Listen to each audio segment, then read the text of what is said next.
sa lagay ng ating panahon ngayong umaga po ng August 30,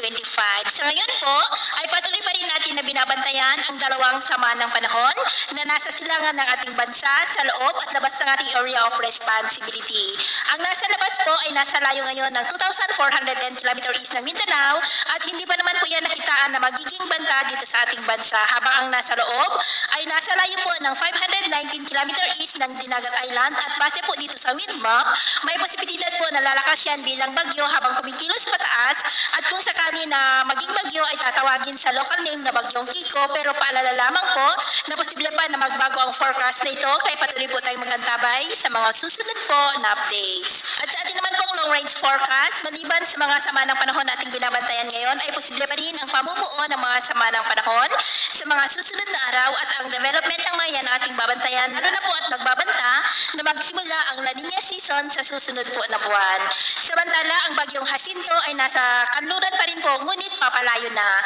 At sa lagay ng ating panahon ngayong madaling araw ay may mga isolated rains, epekto ng habagat at mga localized thunderstorm sa may extreme northern Luzon, La Union, Benguet, ilang bahagi ng Mountain Province, Isabela, Quirino, Nueva Vizcaya, Negros, Cebu, Bohol, Leyte, Samar Provinces, Northern Mindanao, Surigao del Norte at Tawi-Tawi. At mamaya